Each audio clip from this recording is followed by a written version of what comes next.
Hola amigos, muy buenos días. Soy el pastor Joel Castañeda de la Iglesia Cristiana Península Viva aquí en Acapulco, Guerrero, México.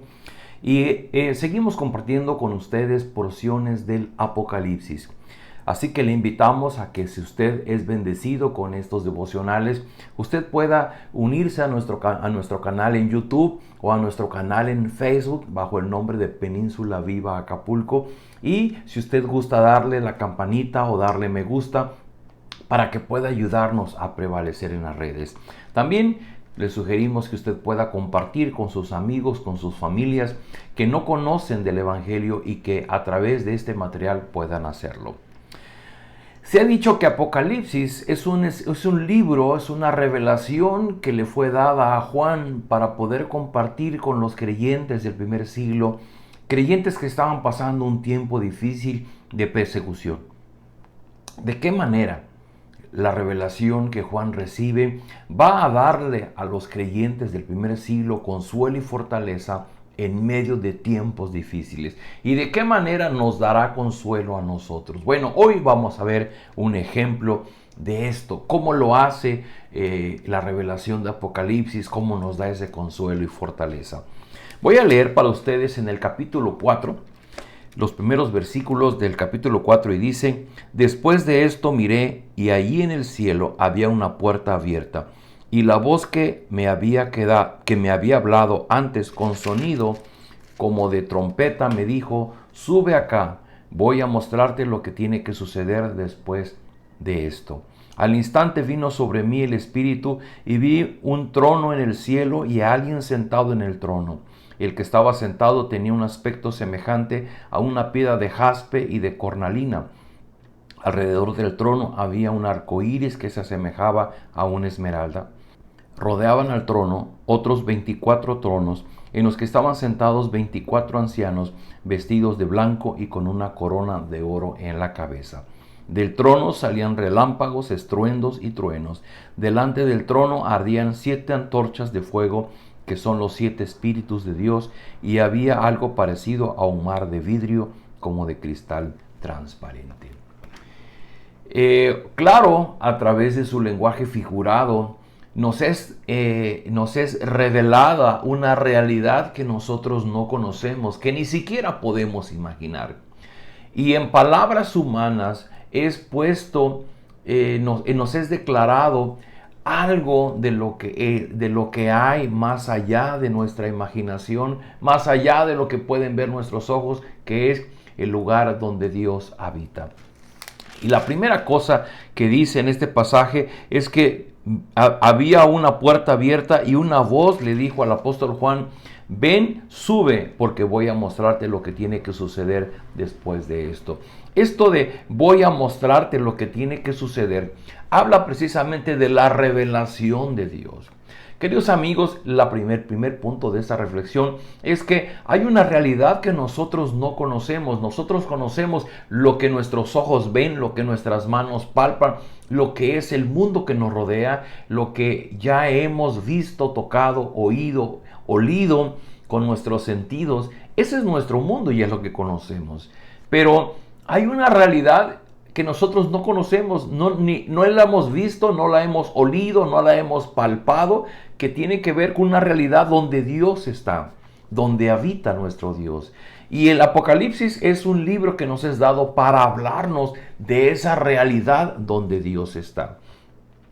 Y de esa forma, al Apocalipsis nos va a hablar de un Dios que es soberano, que está en un lugar donde nosotros ni siquiera tenemos acceso, ni siquiera podemos imaginarlo, pero va a presentar a Dios como el gobernante soberano y supremo de nuestro mundo. Y de alguna manera va a intentar describirnos el cielo, que es una realidad sobrenatural para nosotros. Vamos a seguir leyendo el capítulo 4 el día de mañana, y vamos a seguir leyendo otras porciones de otros eventos que hay aquí revelados en el Apocalipsis. Pero yo quiero leer para ustedes el comentario de un teólogo y pastor, R.C. Sproul. Él es español, y él hace un comentario que a mí me parece muy oportuno compartirlo con ustedes en este devocional. Y hablando de este pasaje dice: Apocalipsis es preeminentemente un libro sobre Dios y su grandeza. Los secretos de la historia y el conflicto espiritual se centran en Dios mismo. Cuando el pueblo de Dios se ve acosado por la tentación o la persecución, una revelación del carácter y la gloria de Dios es el mejor remedio. Su poder garantiza la victoria final. Su justicia garantiza su bondad y su magnificencia garantizan la bendición y el consuelo. La sangre del Cordero demuestra que la redención ya se ha logrado. ¿De qué manera esta revelación en Apocalipsis daba consuelo y fortaleza a los creyentes del primer siglo? Bueno, porque les hablaba de una realidad que ellos no podían ver, pero que efectivamente era algo que tenía que darles esperanza, porque el Cordero ya había muerto y eso ya les había dado el perdón de su pecado, ya les había llevado a ser parte de la familia de Dios y les llevaba a experimentar, como dice aquí, la justicia, el poder, la magnificencia de Dios en sus vidas. Y este es el mensaje en donde el pueblo que está sufriendo la tentación y la persecución va a poder recibir el mejor remedio. Me gusta cómo lo dice este teólogo y pastor. El poder conocer el carácter y la persona de Dios es nuestro mejor remedio en tiempos de dificultad. Así que, queridos amigos, eso es una invitación para que usted siga leyendo con nosotros Apocalipsis. Y en esta primera parte dice que vio a alguien que tenía un aspecto semejante a una piedra de jaspe y cornalina. Se habla de piedras preciosas, se habla de un intento por describir la magnificencia de Dios. Y dice, alrededor del trono había un arco iris que semejaba una esmeralda. También estaba rodeado de 24 tronos en los cuales estaban 24 ancianos. Todo esto pudiera ser confuso, pero la interpretación más adecuada que han encontrado los teólogos es que probablemente se hace una alusión a las 12 tribus de Israel y a los 12 apóstoles que llamó el Señor Jesús. Y esos son los 24 ancianos. Y cuando se refiere a un anciano, se refiere a una persona, en primer lugar, con autoridad, en segundo lugar, que representa a un pueblo. Y de esa manera, en estos 24 ancianos se está representando a el pueblo de Dios que venía a través del pueblo hebreo y judío y está representando a la iglesia de nuestro tiempo. Queridos amigos, no sé cuál sea tu situación y cuál sea el momento difícil que tú puedes estar viviendo, ya sea en enfermedad, en medio de asuntos legales, en medio de una crisis económica, en medio de una crisis en tu matrimonio, en tu familia, en medio de estar preso de muchas adicciones. La realidad es esta, que cuando leemos el Apocalipsis y hablamos de Dios y de su gobierno, de una realidad que no podemos ver, dice el teólogo R.C. Sproul, esto de conocer a Dios y sus obras y de poder vislumbrar el lugar donde Dios vive, debería llenarnos de esperanza. Dice él, es nuestro mejor remedio. Así es que yo te invito a que sigamos leyendo la Biblia, sigamos leyendo Apocalipsis y podamos seguir conociendo este mundo en el que Dios está. El cielo es el lugar donde Dios habita. Un lugar más allá de nuestra imaginación. Me gusta como dice, el cielo es una realidad sobrenatural.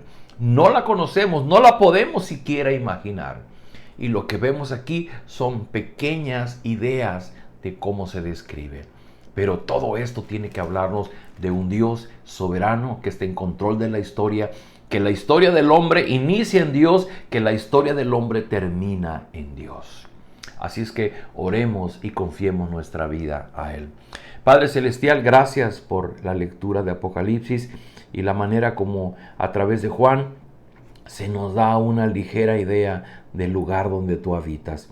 Señor, todo esto es sobrenatural, todo esto es más allá de nuestra imaginación, más allá de nuestros sentidos. Pero permite, Señor, que al poder discernir las verdades que están ahí, puedan estas verdades revelarnos respecto de quién eres tú, qué estás haciendo tú como soberano de la historia. Y que esto pueda darnos el consuelo y la fortaleza de saber que el Cordero, nuestro Señor Jesucristo, ya consumó la obra de redención cuando Él murió en la cruz del Calvario y que hoy día está reinando junto al Padre para darnos esa fortaleza, ese ánimo. Como dice Pablo, está a tu lado, Padre Celestial, intercediendo por aquellos que han sido redimidos con su sangre. Que esa oración, que esa intermediación que hace el Señor Jesucristo sea para nuestro consuelo, para nuestra fortaleza. Derrama de tu gracia en tu pueblo, en aquellos que confían en ti, y que en este día puedan recibir esa porción de bendición en sus vidas. Lo rogamos en el nombre del Señor Jesús. Amén. Queridos amigos, nos vemos el día de mañana.